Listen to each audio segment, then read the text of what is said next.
En ce qui concerne la polémique sur la réorganisation territoriale, on peut s'étonner de constater que les mêmes qui revendiquent à corps et à cri le respect de la Constitution soient les premiers à fustiger l'application par le gouvernement de l'article 2 de la Constitution de la République, qui stipule, faut-il vous le rappeler, je cite, « La République démocratique du Congo est composée de la ville de Kinshasa et de 25 provinces dotées de la personnalité juridique. Ces provinces sont Bazouélé, Équateur, Olomami, Okatanga, Otuélé, Ituri, Kasaï, Kasaï oriental, Congo central, Kouango, Kouilou, Lomami, Lualaba, Kasaï central, Maïndombe, Maniema, Mongala, Nord Kivu, Nord Ubangi, Kourou, Sud Kivu, Sud Ubangi, Tanganyika, Chopo et Chouapa. » Fin de citation. Le président de la République, Joseph Kabila Kabange, qui a prêté le serment devant la Constitution de respecter et de la faire respecter, a tenu à ce que cette disposition pertinente de notre Constitution puisse être d'application avant la fin de son mandat. Et je ne vois pas qui pourrait lui en faire grief. Et il a donné des instructions au gouvernement à cet effet. Mais aussitôt que le gouvernement s'est approprié cette instruction du chef de l'État et mis en marche ce processus, conformément à l'article 4 de la Constitution, les mêmes partis de l'opposition, les mêmes ONG affiliées à l'opposition, dont les leaders se proclament dans le discours chantres de la démocratie, défenseurs acharnés de la Constitution, avec des slogans du genre « touche pas à ma Constitution », vous les avez entendus, se sont levés pour s'y opposer avec des menaces même à peine voilées, de sécession, de chaos, pour finir curieusement et sans vergogne par se positionner, les uns comme candidats gouverneurs, les autres comme candidats ministres provinciaux, députés provinciaux, dans les nouvelles entités induites par cette réorganisation qui suit son cours. C'est toujours le même processus. On commence par s'opposer ou par rejeter, sans doute dans le but d'exister politiquement devant l'opinion, et on finit par réclamer ou exiger une part des dividendes. À ce stratagème, heureusement, le peuple congolais n'est plus dupe. Quant à la déclaration politique des ONG, elles sont 33. Le gouvernement a suivi, à travers la presse, cette déclaration qui a été faite hier, je pense, le 6 août. Une trentaine d'organisations non gouvernementales de défense et de promotion des droits de l'homme, considérons-les comme telles. Quelle est la réaction que nous inspire cette déclaration? Ayant expérimenté tout au long de son histoire, de l'histoire de la région, de l'histoire du continent africain et de l'histoire du monde, les ravages parfois irréversibles de l'impunité, la République démocratique du Congo, sous notre leadership, a définitivement fait le choix d'instaurer un état de droit, tant du point de vue de sa structuration légale que de sa pratique institutionnelle. À cette fin, et dans un monde plus que jamais ouvert, caractérisé entre autres par la multiplication des acteurs sur la scène politique, le gouvernement de la République démocratique du Congo ne peut ignorer le rôle important de témoin et de soutien opérationnel que devraient jouer les organisations non gouvernementales. C'est pourquoi le gouvernement est plus qu'intéressé par l'action de ces organisations non gouvernementales, chaque fois qu'elles tirent à bon escient sur la sonnette d'alarme chaque fois qu'elles apportent aux décideurs que nous sommes et acteurs à tous les niveaux des informations complémentaires sur des questions liées au respect des lois et au vivre ensemble de nos communautés. Cependant, nous sommes assez inquiets s'agissant du glissement, un terme décidément à la mode, dans la manière de procéder de ces ONG qui semblent délibérément passer à côté de leur cahier de charges, donc glisser de leur cahier de charges vers des activités politiciennes pour des motifs inavoués. Notre inquiétude est renforcée par le caractère sélectif de la mémoire de ces organisations non gouvernementales, les 33 qui ont signé la déclaration d'hier, qui exigent d'une part le respect sans faille de la Constitution et des lois de la République par les pouvoirs publics, et d'autre part enjoignent carrément au président de la République et à son gouvernement de fouler aux pieds le principe démocratique inscrit dans la loi et la Constitution de la séparation des pouvoirs. Hier, elle stigmatisait l'ingérence du pouvoir exécutif congolais dans les attributions du pouvoir judiciaire comme étant un facteur préoccupant de fragilisation du pouvoir judiciaire. Or donc, les voici aujourd'hui dans leur déclaration politique d'ONG apolitique. C'est une nouveauté dans le jargon congolais. Voici qu'aujourd'hui, elle demande au président de la République tout simplement de violer le principe de la séparation des pouvoirs, en le sommant pratiquement de libérer, lui, le chef de l'exécutif, des personnes qui sont en instance de poursuite devant le pouvoir judiciaire, ou des personnes même déjà condamnées par le pouvoir judiciaire pour divers délits ou crimes de droit commun, sous le prétexte que ce sont des acteurs politiques. Donc les principes valent jusqu'au moment où il faut les appliquer aux acteurs politiques que nous sommes. C'est ça la démocratie, selon les 33 ONG signataires. Le prétexte est donc que ce sont des acteurs politiques, que ce sont leurs amis, que ce sont leurs sympathisants. N'est-ce pas là, mesdames et messieurs de la presse, une banalisation de la délinquance et une prime à l'impunité, pourtant dénoncée à longueur de journée par ces ONG et par vous-même, à bon droit. Par ailleurs, toujours dans des pratiques stigmatisantes de ces organisations non gouvernementales, nous nous interrogeons sur leur échelle d'évaluation et d'intervention qui nous paraît plus qu'asymétrique.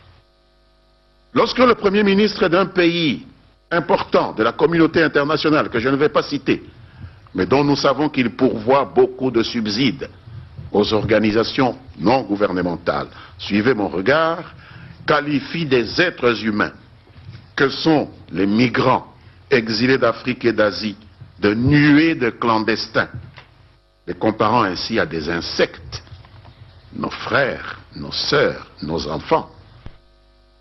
Ou lorsque des bandits communément appelés Kuluna à Kinshasa éventrent des femmes, découpent des bébés à la machette, ces ONG se murent dans un silence assourdissant. Je ne me souviens pas avoir lu un quelconque communiqué des 33 ONG sur ces cas-là. Ces incohérences et cette cécité intermittente respirent, à notre avis, une forme de mépris pour soi-même, mépris pour sa propre société, doublé de mauvaise foi. Certes, des difficultés subsistent sur le long chemin des droits de l'homme, sur le chemin de leur promotion, de leur défense, dans notre cher pays, comme partout ailleurs. Nous en sommes conscients. Et nous avons toujours été comme gouvernement honnêtes envers nous-mêmes et envers la communauté, tant nationale qu'internationale.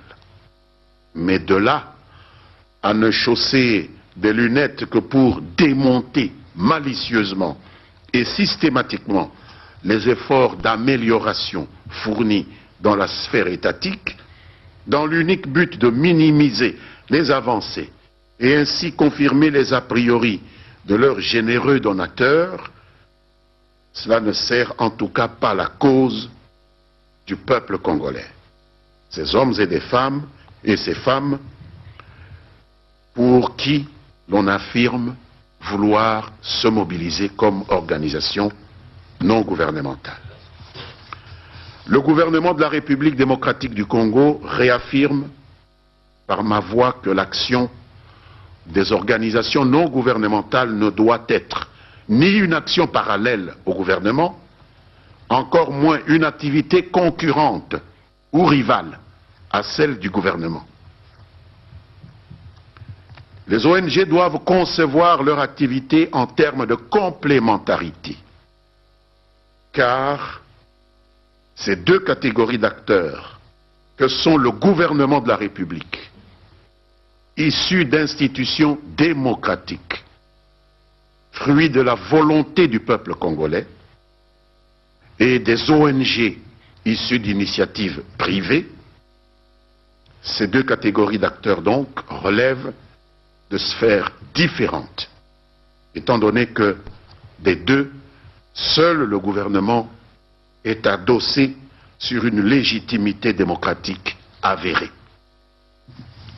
Et pour revenir sur les accusations formulées par ces 33 ONG à l'endroit du gouvernement, force est de constater une confusion, de toute évidence délibérée, entretenue autour des cas d'acteurs politiques qui ont eu ces derniers temps des démêlés avec la justice de leur pays, mais que les signataires de la déclaration précitée présentent invariablement et abusivement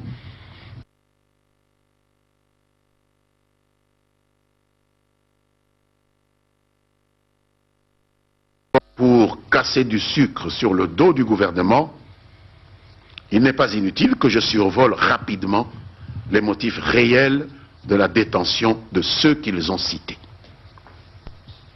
L'ancien député national, M. Diomin Dongala, est en prison pas pour une opinion qu'il aurait émise, mais bien pour un viol sur mineur pour lequel il a été condamné par la justice.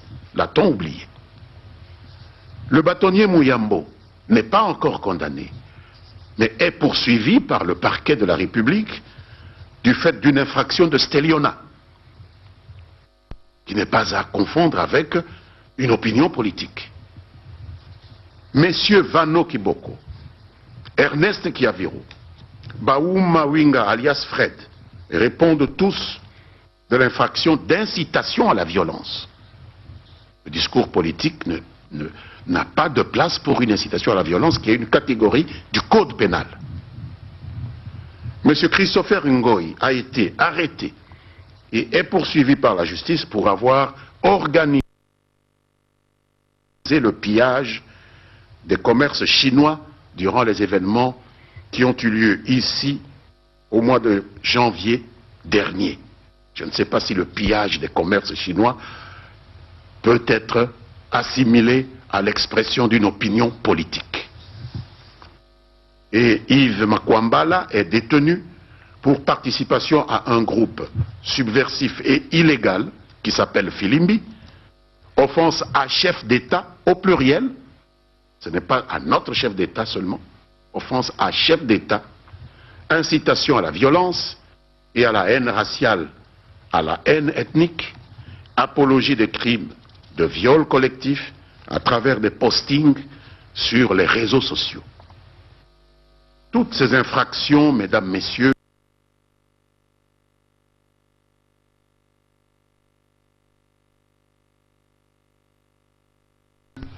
ne sont certainement pas des arrestations arbitraires des défenseurs des droits de l'homme et des activistes pro-démocratie et des opposants pour des opinions qu'ils auraient émises. C'est abusif. Nous nous étonnons même de voir ces ONG oser recommander à la communauté internationale, à laquelle elle substitue au passage les attributs de notre État congolais, qui est souverain, qui tient à l'autodétermination de son peuple, de prendre des sanctions contre l'État congolais, contre les acteurs impliqués dans les dites arrestations, dans les dites procédures. Une façon de dire que les autorités congolaises devraient dorénavant garantir l'impunité à ceux qui appellent à la violence contre certaines catégories de notre population, tel cet avocat de Kisangani, qui en juin dernier avait posté le message suivant sur la toile. Je vais citer ce message et vous tirerez vous-même la conclusion si c'est vraiment un message qui ne peut pas faire l'objet de poursuites devant la justice. Je cite: « Je déclare ma haine contre un peuple indigne de cohabiter avec nous. Maudit soit le Rwanda et l'Ouganda, ainsi que leurs peuples respectifs. Puissent les Congolais violer leurs femmes. Puissent leurs enfants périr jusqu'au dernier. Puisse le ciel faire tomber le feu du ciel pour exterminer toutes ces vermines. » Fin de citation. Quel est cet État responsable qui laisserait une telle littérature se répandre dans sa société et envenimer les relations entre les communautés lorsque l'on sait l'imbrication entre les communautés rwandaises, ougandaises et congolaises dans notre région? Comme si les raisons de la condamnation par la même communauté internationale, lorsque un de nos compatriotes avait désigné pendant une période de guerre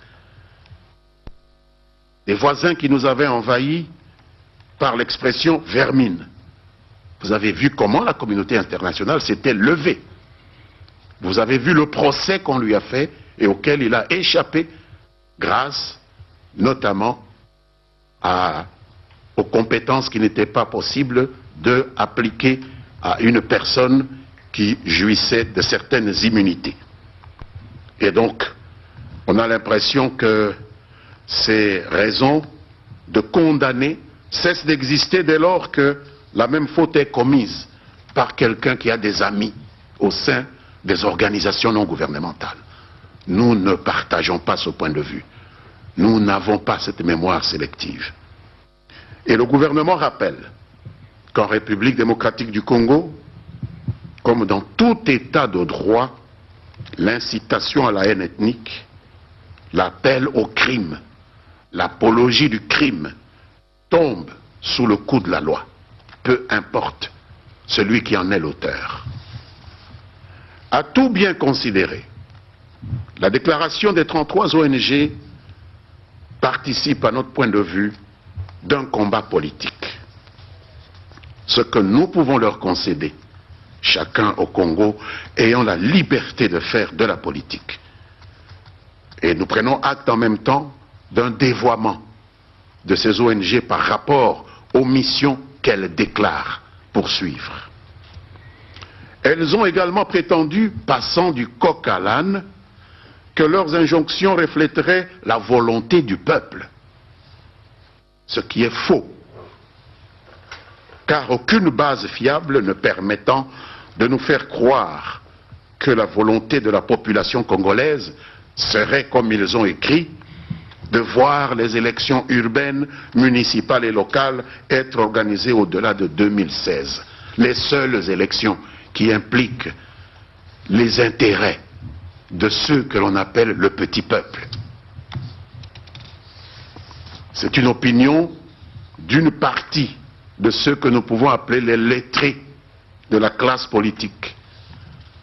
C'est une opinion d'une partie de la société civile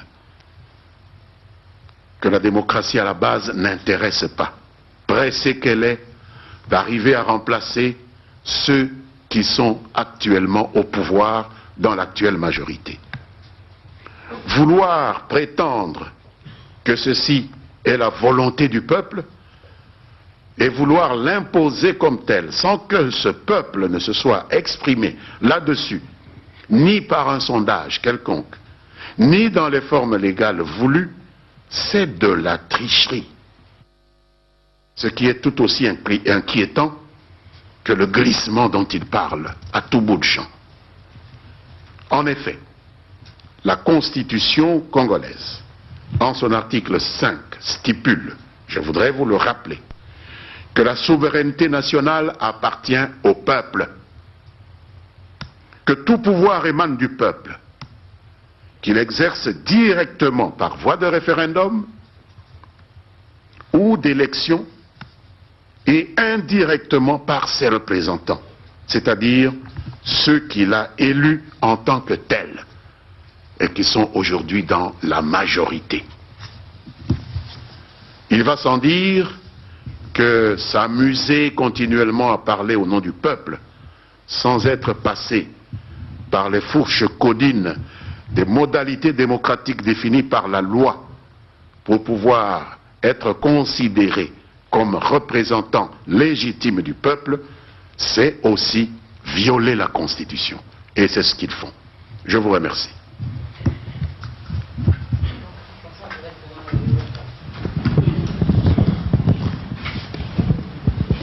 Merci. Esther Abedi, Sabou Africa TV. Je répondais justement sur la dernière partie de votre communication, Monsieur le Ministre. Est-ce que le problème ne réside-t-il pas autour de la compréhension du terme prisonnier politique?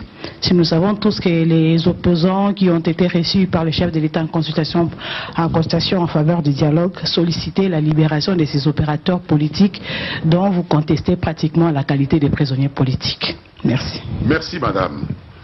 Vous me donnez l'occasion de dire qu'il n'appartient pas à une frange de la population congolaise non habilitée par la loi à donner des qualificatifs aux personnes qui comparaissent devant les cours et tribunaux. Je pense que la Constitution a déjà organisé ces choses-là. Je pense qu'il y a des dispositions du droit pénal, il y a un ordre judiciaire, seuls les juges décident de qui est innocent, qui ne l'est pas.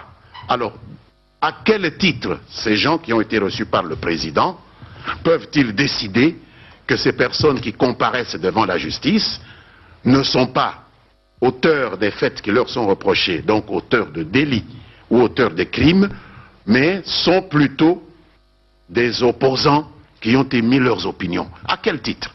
C'est ça le problème. Ou nous voulons un état de droit, ou nous voulons le chaos, ou c'est les sentiments de ceux qui ont une sorte de visibilité dans les médias qui vont gouverner notre pays. Ces gens sont attraits non pas devant la majorité, ils sont poursuivis non pas par le gouvernement, ils sont devant leurs juges. Et moi je sais qu'il y a un adage qui dit que lorsque la justice entre dans un dossier, la politique doit en sortir. Alors au nom de quoi des politiciens vont décider que des personnes qui sont qualifiées par les juges d'auteurs de faits criminels ne sont pas auteurs de tels faits criminels? Depuis quand? Je ne sais pas. Quel est le principe, quel est le texte auquel vous pourriez vous référer pour dire qu'une confusion est possible, même s'ils l'ont dit au chef de l'État? Ce n'est pas à bon droit qu'ils ont argumenté ainsi. Et je pense que le président leur a dit qu'il s'agissait pour lui de tenir compte de l'indépendance du pouvoir judiciaire. On ne peut pas en même temps vouloir une chose et son contraire. On ne peut pas vouloir se doter d'une justice libre et indépendante et se substituer à elle chaque fois qu'un ami a affaire à elle. Donc la justice est indépendante si c'est quelqu'un que je ne connais pas qui comparaît et qui est condamné, mais dès lors que c'est un ami qui comparaît et qui est condamné, elle cesse d'être indépendante. Moi, politicien, je me substitue et je tranche, ce n'est pas un criminel, c'est un opposant. Non, madame, ce n'est pas un état de droit et ça ne peut pas fonctionner comme ça. Je pense qu'ils le savent et je pense que vous-même vous le savez également. Monsieur le ministre, j'ai deux petites préoccupations. La première préoccupation que je vais soulever, vous ne l'avez peut-être pas abordée dans votre propos, il s'agit du désarmement forcé des FDLR. Où en est-on aujourd'hui? Parce que il me semble que lors de vos derniers points de presse, vous aviez avancé un chiffre entre, je crois, 1500 ou moins des FDLR qui restent à traquer. Qu'est-ce qui fait que cette histoire des FDLR, ça fait des décennies que ça dure, et pourtant, à l'Est, si nous prenons la MONUSCO, que vous avez exclue de ce désarmement forcé, la MONUSCO a près de 20 000 hommes à l'Est du pays. Elle n'est jamais arrivée à bout des FDLR, commençant aussi par nos forces armées. Finalement, est-ce que c'est une nébuleuse ou le FDLR est devenu un fonds de commerce pour les uns et les autres? Deuxième préoccupation concernant les postings sur les réseaux sociaux. Nous savons que les réseaux sociaux aujourd'hui, à boire et à manger, il y a beaucoup de postings. Faut-il chaque fois que quelqu'un fait un posting qu'il soit poursuivi, ou il y a des postings qu'on peut négliger et laisser passer? Et est-ce qu'on peut mettre en place quelque chose ou une instance qui régule au fait les postings au niveau des réseaux sociaux, parce que le CESAC n'est pas habilité à le faire? En ce qui concerne la première partie de votre question sur le désarmement des FDLR, il circule bien sûr beaucoup de chiffres, mais je n'ai jamais dit qu'il restait 1500 FDLR à désarmer. Lorsque notre opération militaire a démarré, il restait entre 1200 et 1400 éléments en armes des FDLR. Non compris les dépendants, c'est-à-dire les membres de leur famille, parce qu'ils sont venus au Congo, s'ils sont installés, ont noué des relations maritales ou des relations d'amitié avec certaines personnes congolaises, et se sont installés dans des régions où se trouvaient pas mal de réfugiés rwandais qui ne sont pas FDLR. Ce n'est pas tout réfugié rwandais qui est FDLR. Il y a des réfugiés rwandais inoffensifs que d'ailleurs le Haut Commissariat aux Nations Unies des réfugiés est occupé à recenser pour l'instant. Et donc il a fallu stopper le recensement à cause justement des combats pour le désarmement des FDLR dans certaines parties du nord et du sud Kivu.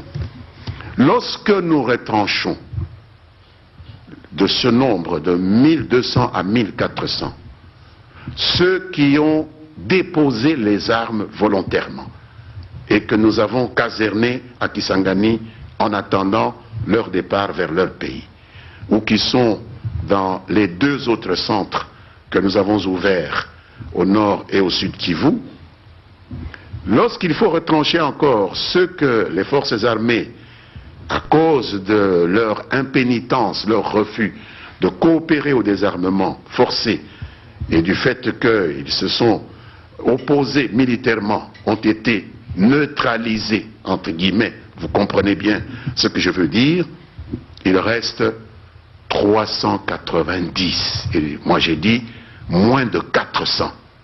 Ce sont des chiffres qui sont corroborés par l'état-major général des forces armées, le général Léon Mouchalet, qui a en charge la coordination de ces opérations dans les deux provinces du Kivu et qui commande même notre armée au niveau de la province orientale en plus, a confirmé ces chiffres de 390. J'ajouterai qu'en dehors des forces armées de la République démocratique du Congo, qui sont au feu, qui sont au contact de ces forces négatives pour les désarmer, dont les services d'intelligence pénètrent ces groupes pour les dénombrer, pour permettre les opérations. En dehors de nos forces à nous, de nos services d'intelligence à nous, qui pénètrent dans les camps des réfugiés rwandais pour les dénombrer, je ne vois pas quelle source crédible peut donner des chiffres que l'on devrait prendre en considération. Nous savons que les FDLR encore actifs ne dépassent pas le chiffre de 400 au jour d'aujourd'hui. Et lorsque nous examinons la trajectoire de l'opération de désarmement forcé, il est permis d'espérer que dans un délai raisonnable, ce problème sera résolu par cette intervention des seules forces armées de la République démocratique du Congo. Mais vous devez savoir que la solution de ce problème n'arrange pas tout le monde. J'ai entendu dans la région certaines sources, certains pays voisins parler de 3500. Il y a des gens qui ont intérêt à ce qu'il y ait toujours des FDLR au Congo. Ça leur donne l'occasion de continuer à venir faire des choses innommables dans notre pays. J'ai entendu même des sources très respectables de nos partenaires de la MONUSCO prétendre qu'il y avait encore 1000 FDLR, en contradiction totale avec les chiffres que nous mettons à leur disposition, parce que nous continuons à coopérer avec eux, sauf pour la traque des FDLR. Naturellement, c'est une expression peut-être de mauvaise humeur, parce que nous avons renoncé à un appui qu'ils tiennent à nous apporter, et nous avons de bonnes raisons d'avoir refusé cet appui, parce que nous tenions ainsi à tirer les conséquences d'une certaine méthodologie, je le dis ici, devant vous, les chevaliers de la plume, une méthodologie que nous trouvons contestable, parce que c'est une méthodologie qui ne tient pas compte de la dignité de nos vaillantes troupes de FARDC. Une méthodologie avilissante, une méthodologie discriminatoire pour les uns qui ne sont pas des militaires congolais. Il y a des principes généraux du droit qui peuvent s'appliquer, responsabilité pénale, personnelle, individuelle et pas globale, présomption d'innocence, et pour l'armée congolaise, pour les militaires congolais, responsabilité collective et des accusations à tout vent, des sanctions qui s'en prennent à des unités entières et qui n'attendent même pas qu'un juge ait prononcé la responsabilité de quelqu'un. Et donc nous avons tiré les conséquences de cela et nous avons dit souverainement que nous renoncions. Donc la MONUSCO est au courant des raisons pour lesquelles nous avons renoncé. Ce ne sont pas des raisons idéologiques. Ça n'a strictement rien à voir. Nous tenons absolument à ce que la dignité de nos troupes soit respectée. On ne peut pas demander à des gens d'aller au feu, de consacrer leur vie et de ne pas se soucier de leur dignité. Et donc si ces raisons changent, peut-être que le président ou le gouvernement réexamineront les conséquences de cette absence de respect de la dignité et du respect de certains principes discriminatoires qui sont appliqués au FARDC. Alors bon, on peut être mécontent de cela et entrer dans des querelles de chiffres. Heureusement que j'ai appris qu'on est en train d'en sortir maintenant, mais je confirme qu'il y a moins de 400 FDLR que nous avions identifiés avant l'opération, qui était entre 1200 et 1400. Aujourd'hui, il y a moins de 400 et c'est un succès dont les Congolais doivent être fiers et que nous comprenons que d'autres ne le soient pas parce que chacun a ses intérêts peut-être dans ces opérations. Donc nous dire qu'il y a 20 000 éléments de la MONUSCO, je vais bien, mais nous avons beaucoup d'autres défis à gérer avec nos partenaires de la MONUSCO. Il y a l'ADF qui est en train de mettre à feu et à sang le Grand Nord. Nous avons une collaboration avec la MONUSCO là-bas. Il y a les FRPI au niveau de la province orientale qui font le coup de feu, qui brûlent des villages, etc. Nous coopérons avec la MONUSCO. Il n'y a pas que les FDLR. Et en tout état de cause, la MONUSCO peut entreprendre aussi des opérations sans nous. Mais nous avons décidé d'exprimer notre rejet de cette méthodologie dans les opérations contre les FDLR. Et jusqu'à présent, il n'y a aucun fait nouveau qui soit venu pour nous amener à changer d'attitude en ce qui concerne ces traitements discriminatoires que l'on applique à nos soldats au cours de ces opérations par leurs partenaires de la MONUSCO. Donc c'est vrai, il y en a pour qui c'est un fonds de commerce, mais pour la RDC, pour son gouvernement, pour son armée, c'est une question de vie ou de mort. Parce que c'est une question de vie ou de mort pour nos populations. Et ce sont nos soldats qui sont les seuls à aller au feu et qui meurent. Parce que lorsque des gens des FDLR résistent, parce que c'est des criminels endurcis, des soldats congolais meurent également. Et donc cela nécessite qu'on les respecte et qu'on ne puisse pas tourner en dérision.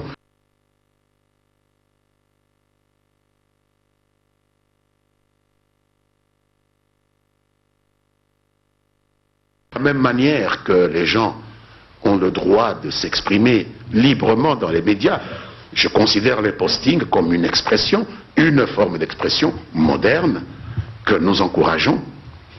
Mais je pense que les médias sont la meilleure des choses, mais peuvent être aussi la pire des choses.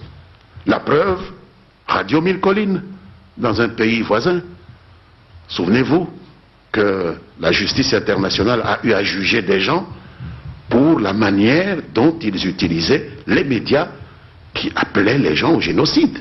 Vous appelez les gens à violer des femmes. Vous appelez les gens à tuer des autres. Vous demandez à des Congolais d'aller faire couler le sang d'autres Congolais. On ne peut pas accepter cela par le simple fait que vous le faites par les médias, que vous le faites par un posting. Pas du tout. Tout dépend de ce que vous mettez dans le posting. Ce sont des crimes, ce sont des délits. Donc on peut commettre un crime, on peut commettre un délit par les médias, on peut commettre un crime, on peut commettre un délit par les postings. Il n'y a que ça. La seule limite, c'est la limite de la loi. Sinon, on ne peut pas empêcher les gens d'utiliser l'Internet. Ce serait tout à fait contraire à l'évolution normale d'une société moderne. Voilà ce que je peux dire à ce sujet-là. Cyril Milando, Radio Top Congo FM. J'aimerais revenir plutôt sur ce qu'on appelle les prisonniers politiques. Ce matin, j'étais à la prison pour assister au procès des militants qu'on appelle pro-démocratie, Fred Baouma et Yves Makwambala. Et ce que je sache, les infractions qui sont retenues contre ces deux activistes ne sont pas celles que nous présente le gouvernement, celles que vous venez de nous présenter. Et concernant les cas de l'honorable honoraire, les députés honoraires plutôt, Kaviro, le magistrat instructeur a retenu d'autres charges. Et en lisant même les procès verbaux, dans les dossiers physiques, vous remarquez qu'on retient pratiquement des opinions politiques qu'il aurait émises à partir de Goma. Donc ça n'a rien à voir avec, je ne sais pas ce que les gouvernements qualifie d'infraction. Et j'aimerais encore revenir sur les bâtonniers Mouyambo. Les bâtonniers Mouyambo n'est plus poursuivi pour Stéliona, mais plutôt on l'acquise d'habit de confiance. Et on se demande pour qu'est-ce qu'il fait encore en prison. Et deuxième question concernant les postings. Un jour, je suis allé sur Facebook. J'ai cliqué Lambert Mende et j'ai vu au moins 5 personnes, je ne sais pas si ce sont vos sosies, 5 Lambert Mende sur Facebook. J'avais posé la question à un membre de votre cabinet qui m'avait dit que le ministre Mende n'a pas un compte Facebook. Et si ces personnes, vos sosies, je ne sais pas si je dois les appeler les homos, et si ils postaient des choses aussi de la manière dont on l'a fait pour cet avocat de Kisangani. Allez-vous aussi, qu'est-ce qu'on va faire de vous, du moins de vos sosies? Bonne question. Ce que vous venez de poser comme question pour moi sonne à mes oreilles comme un hymne à la justice congolaise. Vous êtes en train d'apporter là la preuve, cher ami, de l'indépendance de la justice congolaise. Puisque ce que vous dites, c'est que la police judiciaire qui a reçu mandat du ministre de la Justice de présenter ces gens devant le ministère public, ou le ministère public qui va les présenter devant les juges, a donné une qualification, et que soit le ministère public par rapport à la police judiciaire requalifie les faits. Non, monsieur le ministre de la Justice, vous n'avez pas raison, il n'a pas fait ça, il a fait ça. Donc vous reconnaissez que ces gens sont indépendants. C'est ça la requalification. C'est un pouvoir qui est reconnu aux juges. Dites-vous bien que s'ils n'avaient rien fait, ils allaient les libérer séance tenante. Vous comprenez? Mais le juge a le droit de requalifier une infraction le magistrat instructeur peut dire que quelqu'un s'est rendu coupable de je ne sais quel acte, prenons un viol, et le juge dire non, le viol est puni peut-être de 10 ans de servitude pénale, il n'a pas commis un viol, c'est un attentat à la pudeur, c'est 3 ans, donc je requalifie. Ce sont des événements d'une banalité dans le fonctionnement des services judiciaires. Peut-être que vous n'êtes pas habitué, mais la requalification fait partie de la respiration normale des services judiciaires. Donc, je ne vois rien d'étonnant à ce que vous dites là, qu'on puisse requalifier les infractions. Et ça m'étonnerait beaucoup qu'un juge ait pu dire que ce qu'on a reproché à telle de ces personnes dont vous parlez, ce n'est pas ce qu'on a dit, mais que c'est l'opinion politique et que moi, juge, je le garde pour une opinion politique. Je ne sais pas. Si nous pouvons vérifier, vous et moi, vous verrez que vous avez tort. C'est vous qui interprétez. Parce que je ne connais pas, moi, une infraction qui s'appelle infraction politique dans le code pénal. Et nos juges sont des gens bien formés qui ne peuvent pas inventer des infractions. C'est sûrement quelque chose qui est compris dans le code pénal, dont ce monsieur s'est rendu coupable et que le juge a estimé bon de corriger la qualification, peut-être à la suite de l'argumentaire d'un avocat assez compétent et qui va obtenir une requalification qui pourrait avoir un impact sur la peine qu'on peut infliger à son client ou qui peut arriver peut-être, pourquoi pas, à ce qu'on puisse relaxer son client. Donc, la requalification, ce n'est pas la reconnaissance qu'il n'y a pas eu une infraction, pas du tout. C'est la manifestation de la liberté, de l'indépendance du pouvoir judiciaire vis-à-vis de ceux qui ont la charge de leur amener des infractions. Alors, vous dites Mouyambo, on a vu que c'est un abus de confiance et je ne sais pas ce qu'il fait encore là. Donc, on peut faire un abus de confiance et ne pas être sanctionné.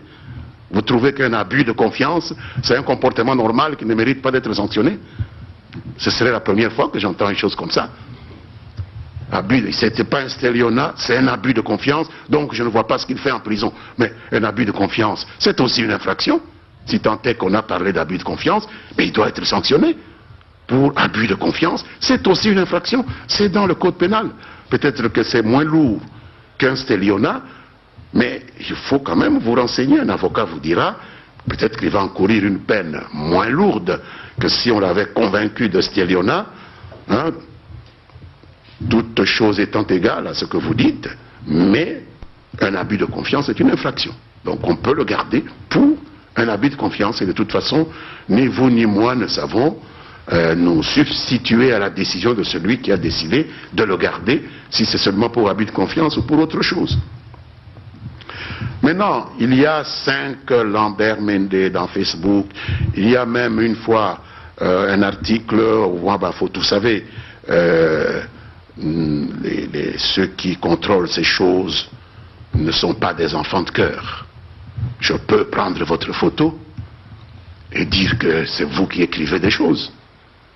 Nous sommes des hommes publics. Vous cliquez Mende, vous avez la photo de Mende. Et vous prenez, vous mettez quelque part. J'ai une fois vu un compte pirate Mende où on insultait le président de la République. Vous pensez que moi je peux insulter le président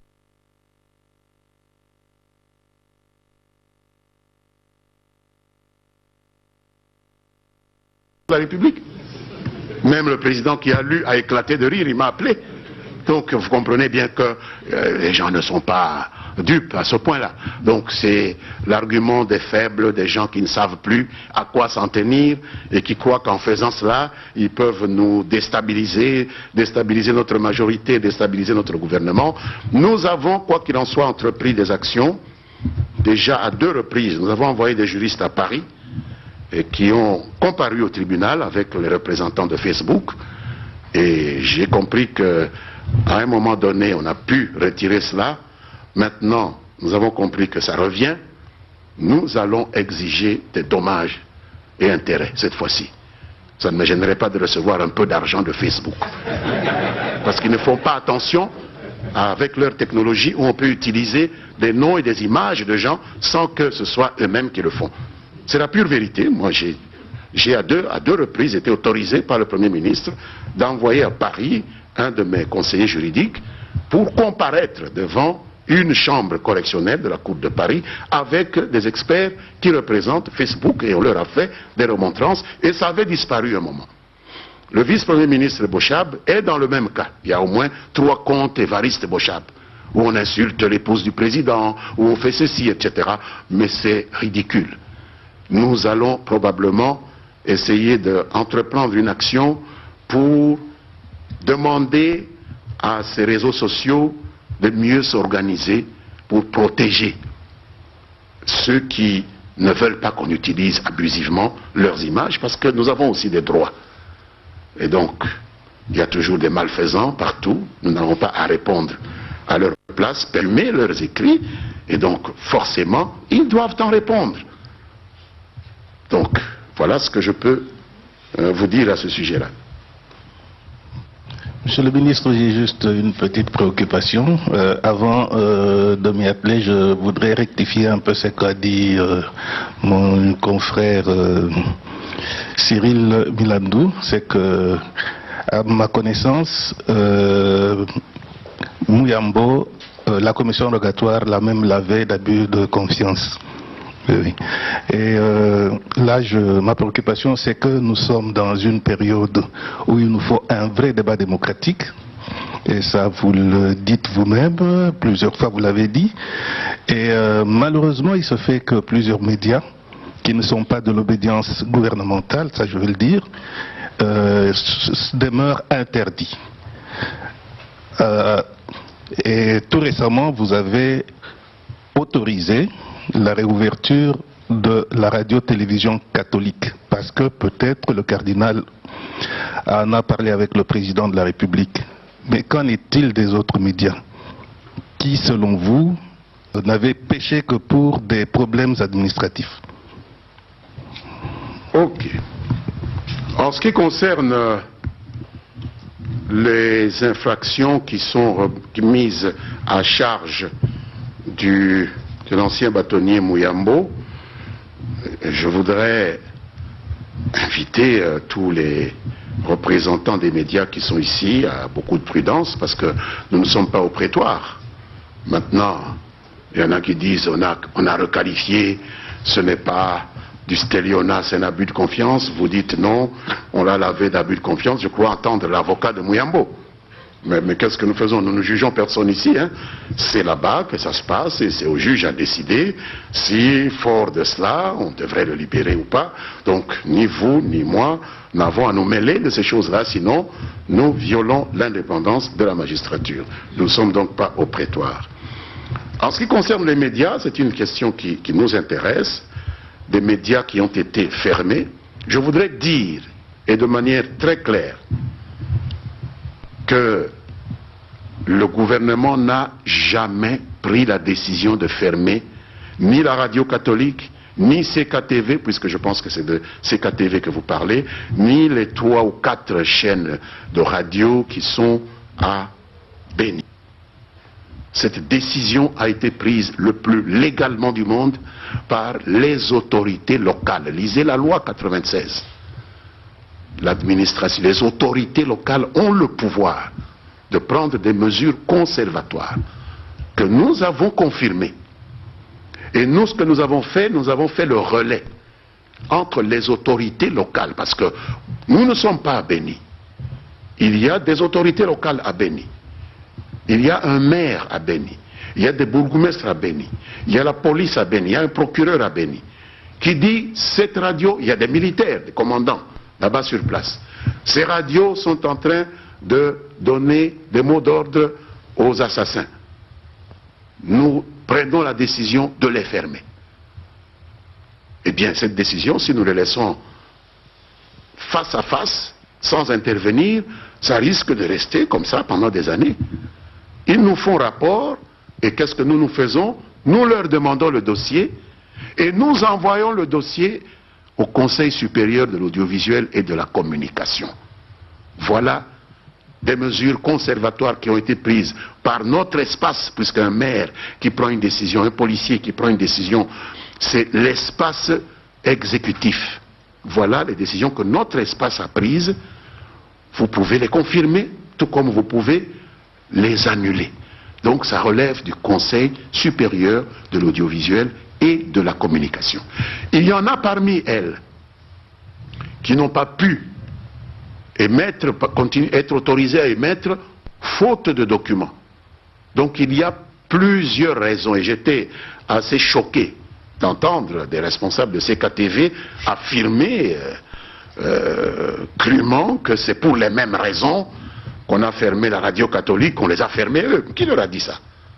Qui leur a dit? Je ne leur ai jamais dit ça. Nous n'avons jamais fermé ces deux radios pour les mêmes raisons. Il y a eu certaines pour des raisons administratives, et il y en a d'autres pour des raisons que les autorités locales ont décidé de les fermer pour des raisons de sécurité locale. Et là, c'est une violation du cahier des charges, parce que le cahier des charges ne vous autorise pas à prendre des émissions qui remettent en cause la sécurité des gens. Par exemple, faire passer des mots d'ordre sous code pour des groupes qui viennent étrangler nos bébés, nos femmes là-bas dans le Grand Nord. Et donc on passe cela à l'autorité de régulation. Et là, nous avons joué un peu le rôle du procureur. Le procureur ne peut pas, quand le dossier est vraiment à ce niveau-là, dire que c'est lui qui va trancher, qui va remettre en cause, etc. Mais celles qui ont été suspendues pour des raisons administratives, dès lors qu'elles remplissent ces conditions, eh bien, l'autorité qui a pris la décision de ne pas les laisser émettre pour des raisons administratives peut lever cette mesure-là et les laisser émettre. Voilà tout. Donc la question doit être posée plus au Conseil supérieur de l'audiovisuel et de la communication. Je sais qu'ils me font l'honneur de me copier chaque fois qu'ils écrivent à ces gens. Je sais que les dossiers sont pris en main et que c'est programmé dans leurs assemblées, je ne sais pas comment ils appellent ça, assemblée générale. Le cas de CKTV est inscrit, le cas de certaines de ces radios de Béni qui ont été fermées par les autorités locales est inscrit. Je ne doute pas qu'ils prendront des décisions qui peuvent permettre à ce que, un jour ou un autre, ces gens puissent reprendre. Mais cela ne relève plus de la sphère de l'exécutif. Voilà les explications que je peux vous donner à ce sujet-là. Élisée Odia, Congo Web Télévision, Monsieur le ministre, de ce que vous avez qualifié de fausses controverses autour du nombre de sessions extraordinaires en passant par la réorganisation territoriale, sans parler de la déclaration politique des 33 ONG, on se rend compte que le gouvernement et bien plus le président de la République sont déterminés à appliquer la Constitution de bout en bout. Alors on se demande si la Constitution doit être respectée, pourquoi est-ce que le dialogue a tout son sens encore dans un pays où l'on veut seulement respecter la Constitution. Et deuxième préoccupation, juste pour fixer l'opinion par rapport dans cette vague d'inauguration qu'a eu effectué le président de la République, on parle des 18 locomotives réceptionnées récemment qui risquent de ne pas quitter la gare bientôt parce qu'il y a de nombreux problèmes d'ordre logistique. Qu'est-ce que vous pouvez nous dire par rapport à ça, mais également ça m'a échappé, par rapport à la paye des fonctionnaires du mois de juillet qui traîne? Y a-t-il un problème au niveau de listing ou qu'est-ce qui s'est passé avec la paye des fonctionnaires de l'État? Le dialogue a-t-il son sens dans un pays où il y a une constitution? La question est de savoir si la constitution interdit le dialogue. Je ne sais pas. Est-ce que la Constitution interdit qu'il y ait un dialogue dès lors que la Constitution demande au président d'exercer un leadership sur l'ensemble du fonctionnement des institutions de la République? Et si le président estime que le meilleur moyen de pouvoir insuffler un esprit qui permettent aux institutions de fonctionner normalement, puisque tel est son devoir, garantir le fonctionnement des institutions. Puisqu'il y a des devoirs qui sont donnés aux institutions, qu'il leur appartient de définir par quel chemin on y passe pour y arriver. Et parmi les devoirs auxquels le président de la République est astreint, il y a la garantie du bon fonctionnement des institutions. Alors, le président de la République estime que pour garantir le bon fonctionnement des institutions, et notamment le fait que la Commission électorale nationale indépendante remplisse correctement son travail, que les Congolais aient la possibilité d'aller à des élections apaisées, il faut un dialogue.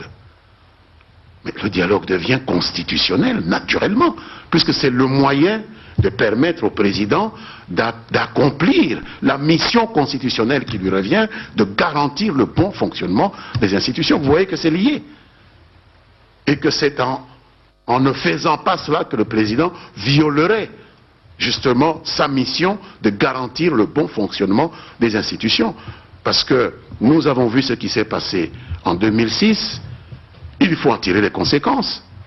Nous avons vu ce qui s'est passé en 2011, il faut en tirer les conséquences, il n'est jamais trop tard pour bien faire. Si le président dit que, en qualité de garant du bon fonctionnement des institutions, je dois faire en sorte que les Congolais se rencontrent, que les Congolais revisitent leurs pratiques politiques, leur rapport à la politique, pour avoir des comportements plus conformes à la Constitution. Faut-il que cela soit écrit dans la Constitution? Non, la Constitution lui demande de garantir cela.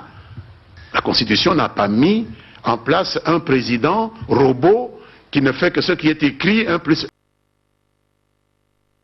1 égale 2. Non, on lui demande de faire des choses. Le programme du gouvernement n'est pas inscrit dans la Constitution. L'Assemblée nationale constitue un gouvernement, l'approuve, mais le Premier ministre se retire avec ses ministres et sous la direction du président élabore un programme de gouvernement pour atteindre l'objectif qui est fixé, qui est celui de nous amener vers le mieux-être. Le président doit garantir la paix, le président doit garantir la sécurité, le bon fonctionnement des institutions. Il a trouvé ce moyen-là, qui est l'organisation d'un dialogue, pour jouer le rôle constitutionnel qui est le sien.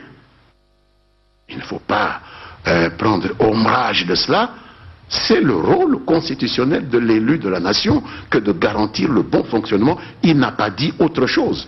Donc je pense que de ce point de vue-là, vous m'avez donné l'occasion de dire que le dialogue est bien constitutionnel à cet égard. Vous dites que il y a 18 locomotives, la logistique, est-ce qu'elle suit? Il y a des problèmes de mazout, nous avons entendu. Il y a le problème des rails, etc. Bon, c'est toujours ce problème dans notre pays où il ne faut jamais commencer quelque chose. Vous ne sortez pas du débat entre la poule et l'œuf. Qu'est-ce qui vient avant? Est-ce qu'il faut acheter un œuf pour aller le faire couver pour qu'un poussin en sorte? Ou bien acheter une poule pour qu'elle puisse être fécondée, pour qu'elle puisse pondre un œuf?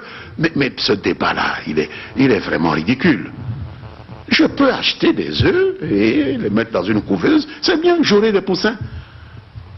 Tout comme je peux acheter une poule pondeuse et la faire pondre, j'aurai aussi des poussins. Quel est le problème? Où est le débat, sincèrement? Alors, il faut, pour assurer l'évacuation de nos minerais, faciliter la mobilité de nos citoyens dans ce grand ensemble où Stanley a dit que le pays ne vaut rien, ne vaut pas un penny s'il n'y a pas de chemin de fer.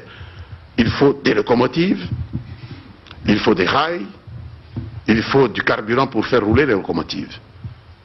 Je pense que le plus cher, c'est les locomotives.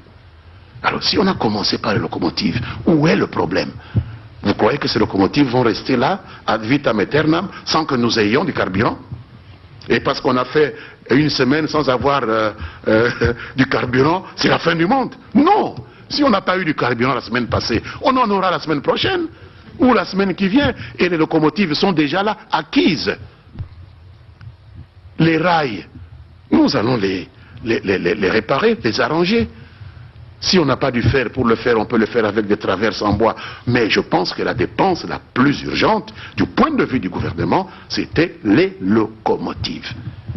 C'était plus important et nous avons commencé par ça et nous continuons. Et d'ailleurs, en ce qui concerne les rails, il y a déjà une bonne partie qui est faite Et il reste une plus grande partie, mais nous n'avons jamais dit que lorsque le président est allé présenter ces locomotives-là, il est allé avec une baguette magique pour organiser la remise en état de tout le réseau et en même temps multiplier les fûts de carburant comme Jésus a multiplié les pains. Non, non, on commence par ce qui est plus important et on termine par la suite.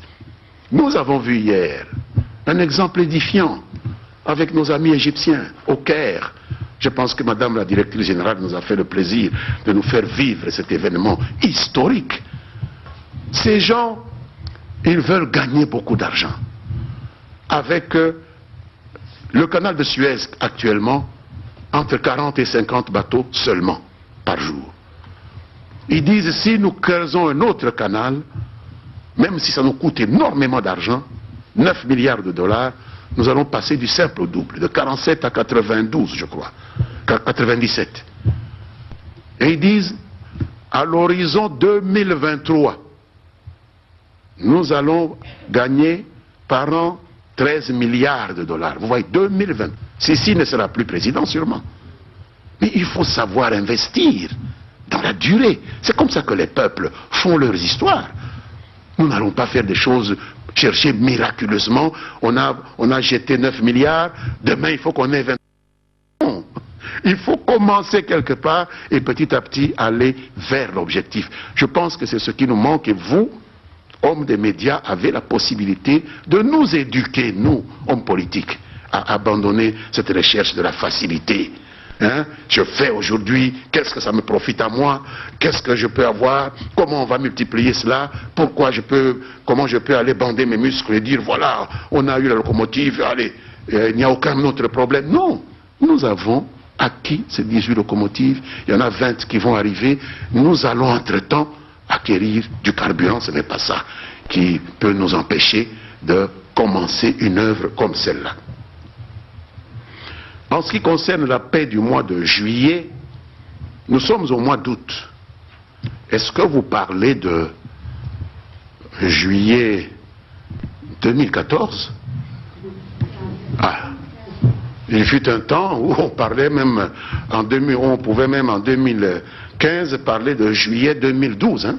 Il fut un temps. Il faut savoir d'où nous venons. Je pense qu'il y a ici beaucoup de gens qui savent qu'il y a eu un moment où les arriérés de salaire atteignaient 1 an, 2 ans, 3 ans. Un petit mois de retard. Ce n'est pas la fin du monde. Je pense que c'est un petit dysfonctionnement au niveau des listings, au niveau des banques, les banques qui ne sont pas partout. Ici, il y a des banques qui marchent bien. À l'intérieur, c'est difficile, il faut passer par telle agence, etc. Ça n'a pas marché. On essaye d'ajuster. Ce sont des choses qui peuvent arriver. Là où il y avait des retards d'1 an et qu'on arrive à des retards d'1 mois, je pense qu'il y a quand même un mouvement, une évolution qu'il faut reconnaître. Honnêtement. Voilà ce que je peux dire. Nous prenons le dernier intervenant. La presse écrite, s'il vous plaît. Merci, c'est Prince Yassa du journal L'Avenir. Excellence, je veux que nous revenions un peu à ce que vous disiez tout à l'heure concernant le média.